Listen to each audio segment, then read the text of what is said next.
CSN Mineração, Ferbasa e Usiminas.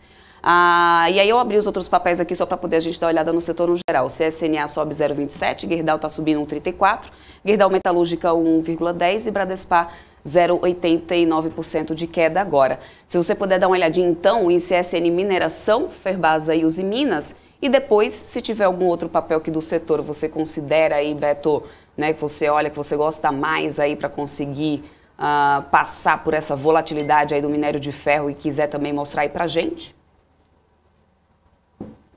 Vamos lá, eu já estou com o CSNA aqui. A gente vê, graficamente, ela está até parecida, né, com o Vale. Na verdade, é CMI faz uma movimentação bem...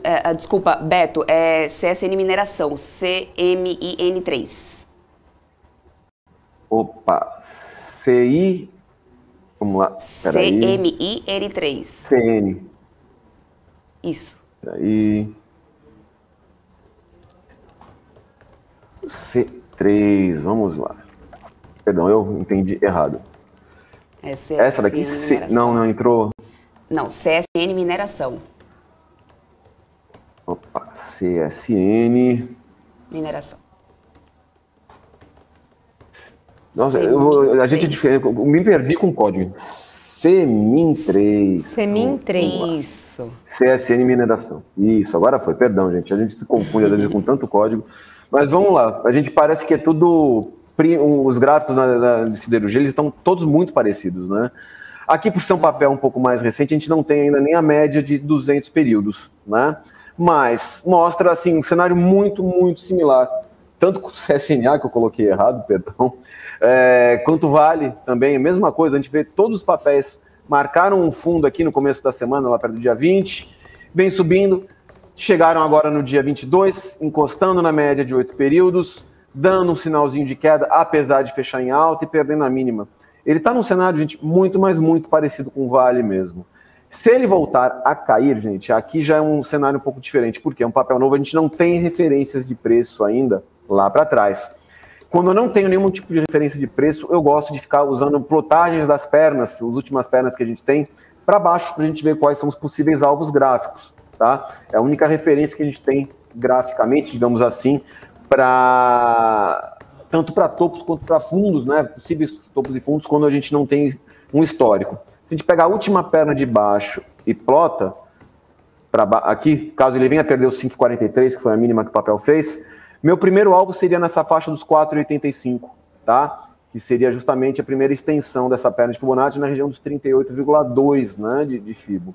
Depois a gente teria a parte dos 61,8 aqui nos 4,48 e se plotar 100% dessa última perna que o papel fez para baixo, lá nos 3,90, tá? Esse seria o cenário aí mais pessimista para o papel. Se resolver reagir, né, como o mesmo cenário que eu vinha traçando aí para Vale, e conseguir romper o topinho máximo da semana, a gente pode já fazer um novo zigue-zague ascendente, né? Porque a gente faria já um pivôzinho de alta acima da média de 8 períodos. Temos o risco também desse gap anterior, entre os dias 15 e 16, servir como resistência para o papel, e também a média de 21 que está logo acima. Então, o ideal seria esperar, de repente, né, para quem quer tentar pegar uma virada nessa tendência, a média de 21 se aproximar, até de repente ter um pouco mais de paciência, esperar ele romper esse pivô, ganhar a média e a gente tentar pegar num pullback. Eu acho que seria uma compra mais segura, principalmente para quem não está tentando caçar fundo do papel. Por outro lado, diferente da Vale, esse papel, esse sim, ele fez aquele cenário de divergência depois, junto com o IFR, né? A gente consegue ver, ó, fundos descendentes por um prazo maior, ao passo que o nosso IFR já faz fundos ascendentes. Então ele pode, principalmente rompendo esse topo aqui, fazendo esse pivôzinho, para quem for um trader mais agressivo, pode tentar já comprar acima do 6,20, tentando pegar uma reversão de tendência, tá? Mas aí tem que ver qual vai ser o novo fundo que ele vai marcar antes desse fundo anterior aqui, para cair fora da operação caso ela dê errada. Então, para quem está de fora, eu acho que tem que ter paciência no momento, principalmente se não foi, digamos, teve felicidade o suficiente para pegar acima, né, acima da máxima desse candle do dia 20, que era uma compra mais agressiva, mas possível por essa divergência de alta que o papel vinha mostrando para a gente. Mas como eu sempre gosto de falar, operar contra a tendência é sempre mais arriscado, principalmente para o trader, que não está olhando fundamentos do papel para longo prazo e quer tentar pegar esse movimento um pouquinho mais curto, né? Eu sempre sou a favor de trade, acho muito menos estressante tentar pegar compras quando o papel já está dentro de uma tendência de alta mais consolidada, tá bom? Uhum. Roberto, tem Usiminas e Ferbasa também que pediram aí desse setor pra gente. Usiminas, vamos lá. Vamos lá, Usim 5. Usim 5 já está mostrando um pouquinho mais de força, né? A gente já chegou até a média de 21 períodos. O papel parece que vai montando um gap de fuga, né? Para quem não sabe o que é isso. Primeiro, eu não sei, né, qual é o grau de conhecimento do pessoal que acompanha a gente. Deve ter gente que já entende bem de análise técnica e gente que ainda é mais iniciante. O gap é justamente quando a gente abre essas diferenças, né? A gente tem diferenças expressivas, geralmente, entre máxima e mínima de um dia para o outro, para o papel. Ou seja, fica um vácuo de negociação, né? Entre um dia e outro, onde o papel não foi negociado. E esse vácuo de negociação costuma funcionar como suporte e resistência. Aqui, depois ele fez um grande gap aqui entre os dias 21 e ontem, né, entre terça e quarta, e a gente já tem o rompimento da máxima de hoje, dando indícios aí que o papel quer retomar um movimento de alta, mas ainda a tendência continua sendo de baixa, mesmo tendo feito uma movimentação expressiva de mais de 20% entre a mínima do dia 20, a mínima da semana, e a máxima que vai fazendo agora, tá? Por essa movimentação aqui, eu já gostaria até de botar um fibo dessa última perna mais concreta de baixo que ele fez, para ver qual seria a próxima resistência. A gente vê que a gente tem uma resistência exatamente com a média de 200, com o topo anterior, e que coincide com a primeira retração de fibo dessa última perna de queda que o ativo fez.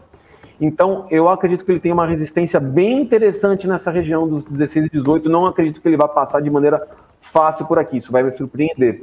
Se ele conseguir passar em linha reta por aqui, ele pode montar uma volta em V, né, que o pessoal gosta de falar, quando o papel cai de maneira abrupta e acaba voltando na mesma velocidade, se não na mesma velocidade, de maneira parecida, né?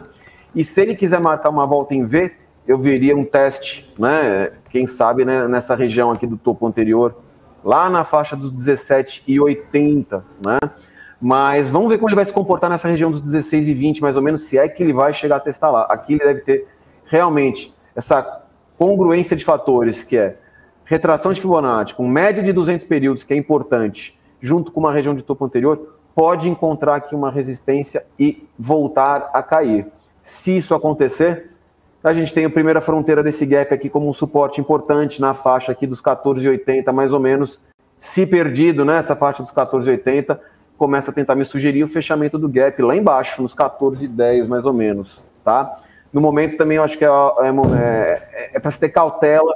Quem não teve a felicidade de comprar no risco, né, aqui embaixo, para pegar, quem ia imaginar, né, essa explosão desse movimento, ainda mais com o começo de semana tenso, envolvendo aí o caso Evergrande, que assustou todo mundo. Agora é hora de ter paciência e não querer ficar correndo atrás do preço, que isso geralmente dá muito errado. Vamos ver o que o papel vai fazer nessa faixa, para ver se ele realmente segura e volta a cair, ou se de repente ele faz um pivô de alta acima de todas as médias, que pode ser aí sim uma sinalização mais interessante de retomada no movimento de alta, né? Para quem não sabe o que é pivô, acho sempre bom a gente destacar. A gente fazer um primeiro zigue-zague descendente, né? Depois a gente ter feito um movimento de queda aí mais expressivo. É um dos fatores que a gente usa para definir tendência no mercado, né? Seja por médias móveis, seja pelo pivô, tá bom? Uhum. E o outro é Ferbasa, para a gente só finalizar isso, né? Isso. Vamos lá. Eu sempre confundo o código de Ferbasa com Fer3, que é fertilizante Zeringer, com Ferbasa, que é... Vamos lá. Ferbasa, cadê? FESA 4. FESA 4, oh meu Deus. FESA 4. A gente tem hora que começa a dar tilt. Vamos lá, FESA 4. Eu gosto bastante também. Normal, vamos lá. Ela estava numa situação mais interessante do que as outras, né? O que a gente vinha assistindo aqui no papel? Ele tentou montar um pivô de alta, mas pelas médias ele está mais interessante, porque a gente vê que a gente está trabalhando acima da média de 200 períodos, né? Que é a média de longo prazo do papel, mostrando então ele em tendência de alta com um prazo mais longo. A gente tem a média de 21 também acima da média de 200, que é mais um sinal de tendência de alta. Mas no que diz respeito a topos e fundos, o papel está uma bagunça, ele não consegue montar uma tendência mais clara, tá? a gente vê ele perdendo fundos, engata, por exemplo, tenta fazer um zigue-zague descendente, aí montou um micro pivôzinho de alta que subiu em linha reta, quando parecia que ia ter sequência movimento de alta, caiu em linha reta, perdeu o fundo anterior.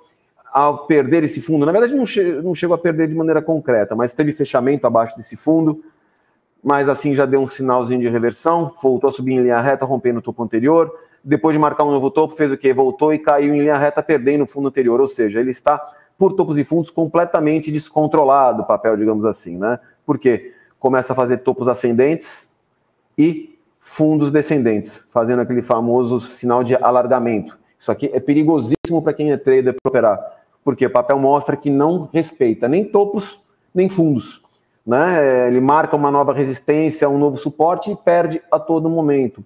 Então, para quem está de fora, o ideal é continuar de fora até o papel ficar um pouco mais calmo, principalmente para quem quer operar só na compra, esperar fazer, quem sabe, um novo pivô mais claro, acima das médias de 8 períodos e de 21 períodos, com elas todas alinhadas, para aí sim dar um sinal mais interessante, coisa que o papel fez durante um bom tempo nessa faixa aqui, né? Até ele entrar nesse movimento mais bagunçado, digamos assim. O que a gente vê agora, né? Ou ele deve continuar nesse cenário de alargamento, subindo, indo testar, ou respeitando essa linha de fundo aqui, ou respeitando aquela linha, né, lá de cima, né, buscando topos mais altos ou fundos mais baixos, ou ele pode, pelo menos nesse curto prazo, montar um pivôzinho de baixa, caso ele não consiga voltar a subir, trabalhar acima das médias de 8 e de 21 períodos, e venha perder esse fundo na faixa dos 48 e 30, porque daí ele faz um novo pivôzinho de baixa, já com a média de 8 alinhada com a média de 21, e aí pode retomar um movimento de queda mais interessante, quem sabe vindo buscar fundo anterior na faixa dos 44 e 20 e até, né, média de 200 períodos, tá?